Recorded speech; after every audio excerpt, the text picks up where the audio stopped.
Vaheguru Ji Ka Khalsa, Vaheguru Ji Ki Fateh. Welcome to the Politics Show. I'm Aaron Dhillon, and today we're joined by Sajjad Karim, former Tory North West MEP who lost his seat in the recent European Parliament elections. Sajjad, welcome to the show. It's great to have you on today. How have you been since that election loss? I mean, politics has been such a huge part of your life for 15 years. Well, much longer than that. No, I was a local councillor before then alongside with my profession, and then became an MEP for 15 years. Yeah, I mean, it was a really tough election, and we met during the election campaign on the Hustings Trail. I knew I would either just win it or I would just lose it. It just so happened that I came within 1%. We gave it our best shot. But of course, I mean, the whole Brexit atmosphere is the way that it is. I'm a Tory, but I'm a Remainer. And so that meant that the natural base of support just wasn't there. People generally were, I believe, really still rather confused by the whole situation and increasing frustration. And that then played out in the election. I don't think it was anything personal towards me. I'd like to think it wasn't anything personal towards me, but, you know, that's politics. And do you blame the Conservative Party leadership in any way for your election defeat? I never like to try and apportion blame. I like to take a much broader view of what the actual situation is. Of course, the Conservative Party, the Labour Party, the Lib Dems all have a real part to play in the scenario that we are currently in at this moment in time. And the one thing that really concerns me is the polarisation that is taking place in British politics. And I believe all of the parties need to start addressing that. And there is particular responsibility with the leaderships of all of the parties. Of course, the Conservative Party is in government at present, and therefore the executive needs to be concentrating its mind on that.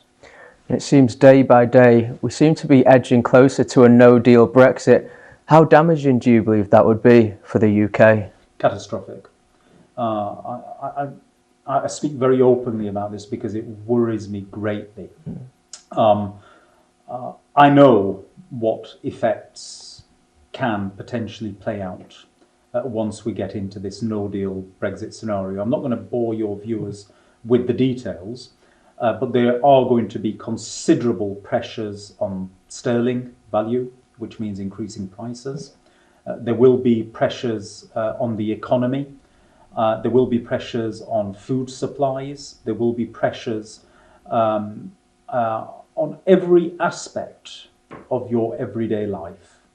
And people just simply are not understanding quite the extent to which the European Union is so involved with their everyday lives.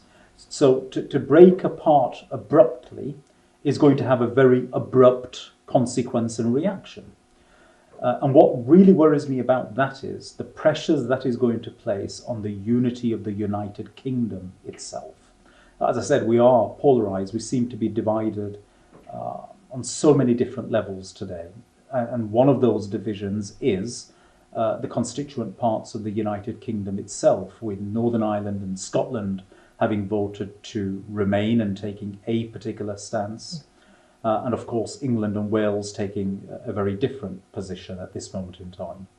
And that, I see, is going to lead to a further fractious environment coming about. And it will happen rather quickly because of the economic consequences. So the pressures on the unity of the UK itself is something that I find of grave concerns. Because in an absolute worst case scenario, if we do get to a stage where the United Kingdom itself is breaking apart, then that is going to have direct consequences for every part of the United Kingdom. And one of the factors that will come out of that is economic hardship and decline, and along with that, real social cohesion problems as well. We cannot afford to allow that to happen. And looking ahead, what is your preferred strategy? Would you like to see a second referendum? Yeah, my view, actually, it still remains the same. I would much rather Parliament sorted this out. But if we find ourselves in a situation where Parliament cannot sort this out, then we've got no option left but to go back to the people. Now, there's two ways of doing that. Either you go for a general election, or you have a referendum. Or you may need to have a general election first, followed by a referendum, or vice versa. But either way, you've got to go back to the people in a democratic exercise. With a general election, there is always a big risk that the actual issue itself will not be resolved. We may well get an answer from the public that provides us with parliamentary numbers that simply don't move us any forward on it. We can't afford to allow for this limbo situation to exist. And therefore, really, I take the view that it's much better to have a referendum where you put to the people of the United Kingdom, yes, you voted to leave the European Union. These are the terms on which you can leave. Do you want those terms? Do you not want those terms? Or would you rather keep the terms that you've currently got, i.e. remain? And in terms of the division that we're seeing across the UK now as well, do you think a second referendum would only increase that further? Well, I've never been a big fan of referendums because they do have this effect of causing division and polarisation. We're already there. A further referendum, of course, means that there's going to be very, very vigorous debate taking place all over again. The biggest problem I think we're going to have is, first of all, defining what the terms of that referendum are going to be, especially with the parliamentary position being the way that it is. And then secondly, once that debate unfolds in the country at large, certainly I think we will have in parts a much better informed debate than what we had 3 years ago, because there is now, I think people generally have a much greater appreciation about how the European Union affects the UK than 3 years ago. But having said that, because of the polarisation, those polarised aspects will, of course, be pushing for their positions, and that is where the danger is. But there's no getting away from this now. We've got to face this. Whether we're going to go ahead with Brexit or not is a question that we're going to have to face in some way. But, you know, whichever way we look at it, it is a very, very difficult situation. And in terms of the Tory leader, Boris Johnson, do you see him being in number 10 for another 6 months? British politics can go in a variety of ways. And I think this time period that we're now about to go into, September, October, we're going to have both a political crisis and a constitutional crisis. We're going to have 4 of our institutions at loggerheads. The executive and the parliament are going to be pushing in 2 very opposite directions. The executive pushing for a no-deal Brexit, the parliament generally resisting that. And then alongside with that, there is very real potential for the judiciary to be brought into this. So that introduces another aspect of collision. And then, of course, our monarchy doesn't just have a bystander role. Our monarchy actually has a very proactive role to play in our unwritten constitution. So that then drags the monarchy into this as well. And you've got 4 different elements of institutions then clashing against one another, literally. And anything can come out of that. Absolutely anything can come out of that. So I think anybody who makes any predictions about any politician, let alone the Prime Minister, is really being very brave in making those predictions.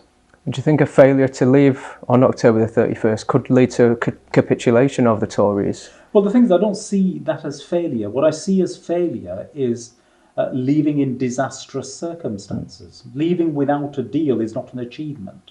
That is a failure. For a country like the United Kingdom, we need to make sure, one, that the unity of the United Kingdom is preserved, because without it, it's game over. As long as the United Kingdom remains united in a post-Brexit environment, we've got a chance. Okay, so that's point 1.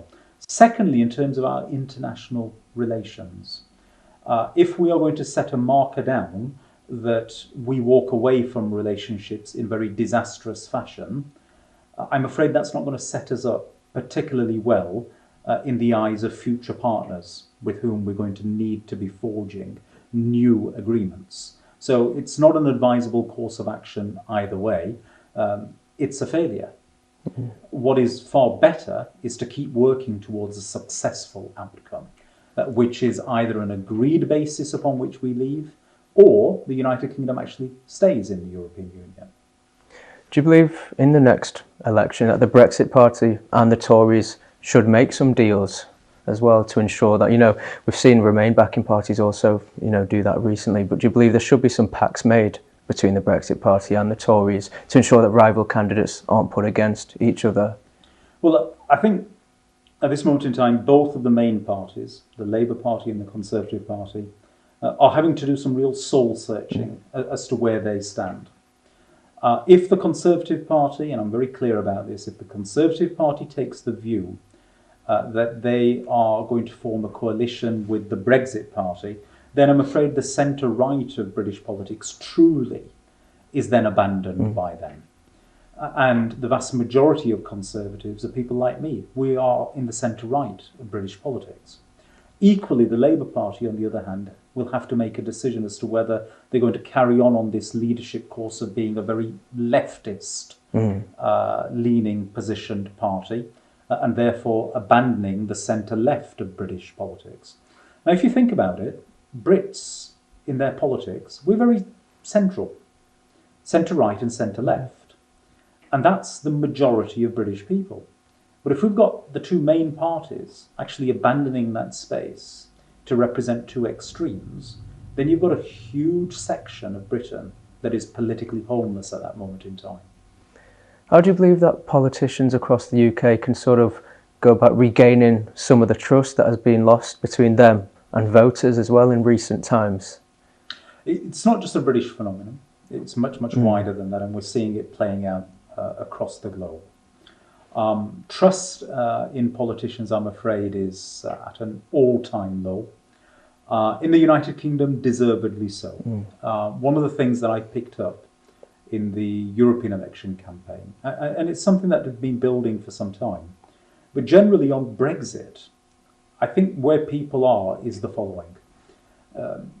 They were saying to, even though I was not campaigning for leave, but people were saying, you promised us, in terms of the political class, you promised us a very easy and efficient Brexit process with immediate prosperity at the end of it. Now deliver what you promised. And equally, they were at the same time saying, but if you can't deliver that, then it's time to fess up. It's time to say that you misled us, you lied, you cannot do what you promised, and then just get us out of this mess. Now, unless and until British politicians are willing to be honest with the British electorate, I'm afraid this situation is going to get worse. But as I sit with you today, far too many of our national politicians are still telling the British people that leaving the United Kingdom without a deal on Brexit Day is something that we can do. And there may be some bumps in the road, but nothing to worry about. Well, I'm afraid that is going to be proven to be as wrong as the initial assertions were made about how easy this was going to be and the immediate prosperity. And people will then further react to that. And what then comes out of that is extremely worrying.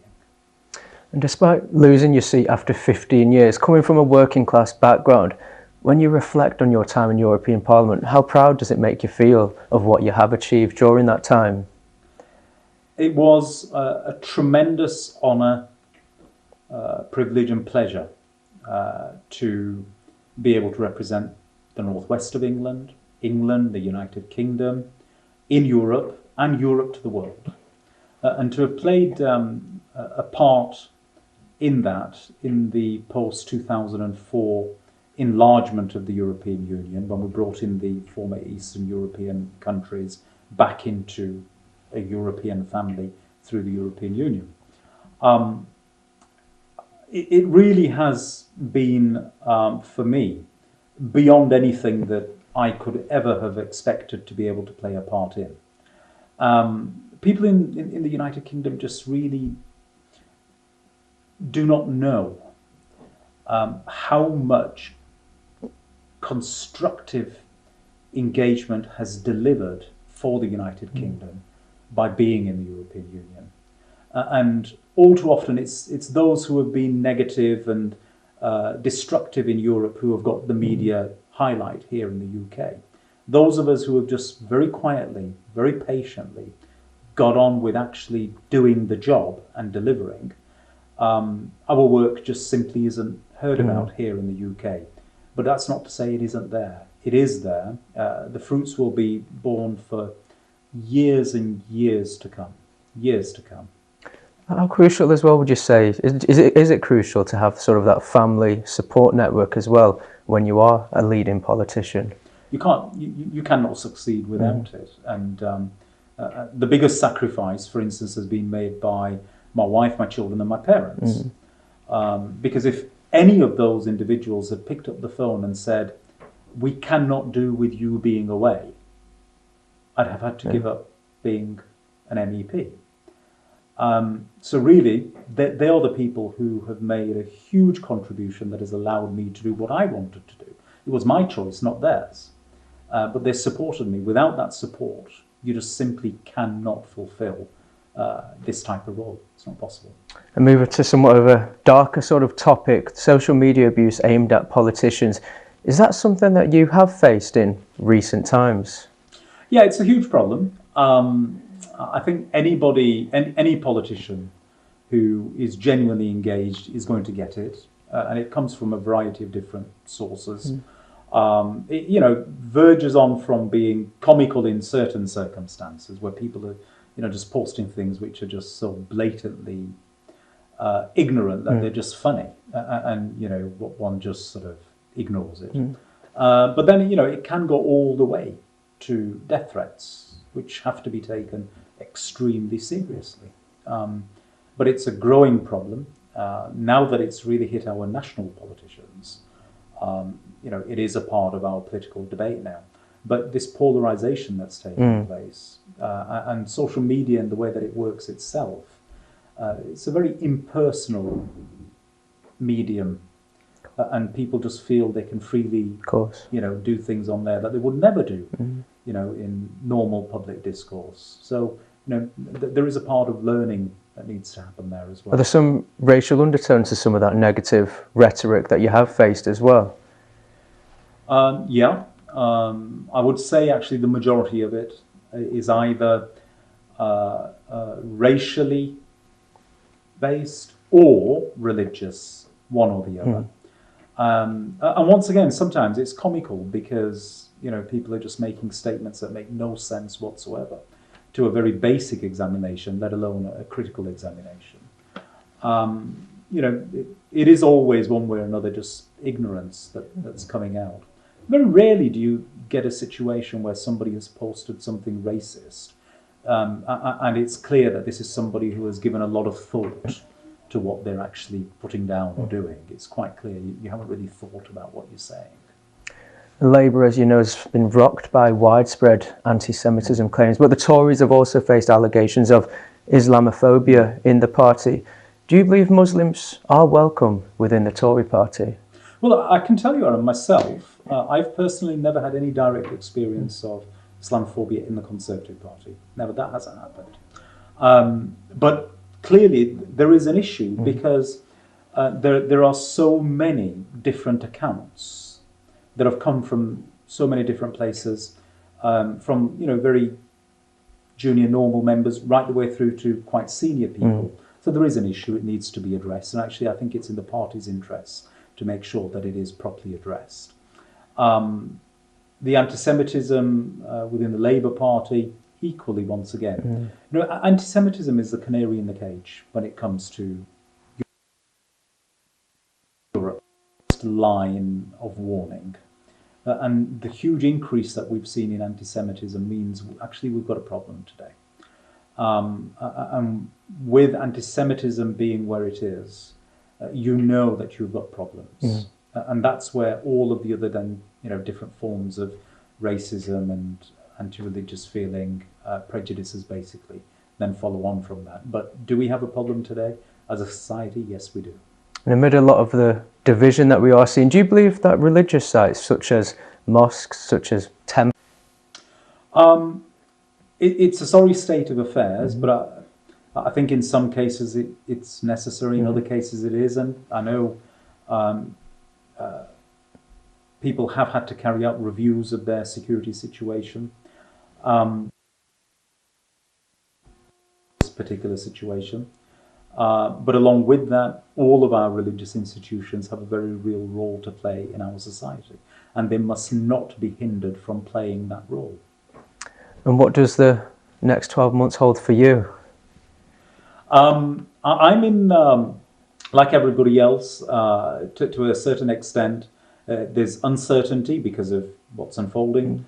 But on the other side of it, a huge amount of excitement as well, based upon some of the things that I'm involved with, some of the new setups, etc. But, at the end of the day, whilst there's tremendous new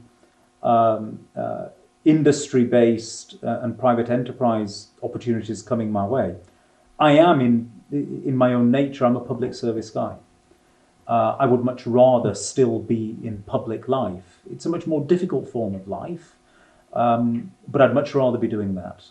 So I hope circumstances emerge that I have an opportunity once again to be re-engaged directly in democratically elected public life. I hope that happens, but unless and until that opportunity comes along, I'm busying myself with a number of other new opportunities. In terms of diversity across politics as well, when we look at UK Parliament, more black, Asian and minority ethnic MPs than ever before, do you believe, though, there's still quite a lot of work to be done, not just in the UK, but across Europe, to boost diversity further? Yeah, I think in the UK, actually, we do much better than other parts of Europe. Certainly within the European Union, the UK really did add to the diversity mix that we had. And if it happens that our MEPs do come out, there's going to be a big drop in diverse representation in the European Parliament. But of course, there's room for improvement. I don't know exactly what the figures are, but a parliament can only genuinely claim to be representative of the country at large if it reflects the makeup of the country at large. And we still have quite some way to go on that. And what was your most memorable moment from your 15 years as a member of European Parliament? It's the personal stories really that stick out. And for me, there was one occasion where a constituent had had her daughter taken away from her by the father at the age of 3. And 3 years had passed and the police just couldn't find where this child was. And eventually they traced and they said the child is either in Iran or in Pakistan or somewhere in the border region between the two. The British courts had done all that they could, the British government had done all that they could. And then eventually the police spoke to me, and within the space of 6 days, we had her back. Wow. Yeah. And that was as a direct result of having worked with that part of the world at an EU level, that when I went to them and said, look, this needs your input and some serious action on this.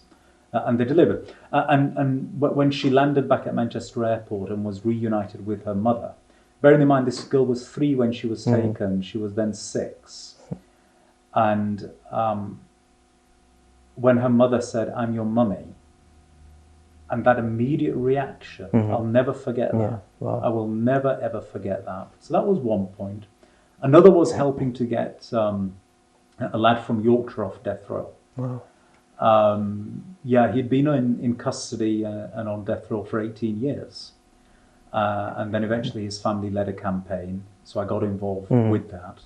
And we led on that at a European Union level. And we got him back. And I was at Heathrow Airport to welcome him back. His family had asked me to be present with them. It was all arranged by the Foreign Office, very confined. And I mean, these were all big news at the time. Both of these stories were, quite big news at the time. But it's those things that really stick with you. Yeah. The difference that you've made on a personal level to people. But then, on a policy basis, some of the things that we've delivered have been huge, absolutely huge. Tremendous trade opportunities that have come out of it, jobs delivered, people who just didn't have a livelihood before today are working because of new trade packages that we put in place. And you see that directly in front of you. And it's these things that really, go with you. Yeah. That's all for today. Thank you for your time. Really appreciate it, and good luck for the rest of the year. And thank you everyone at home for watching. That's all for today, but make sure to tune in next time for the Politics Show. Vaheguru Ji Ka Khalsa, Vaheguru Ji Ki Fateh.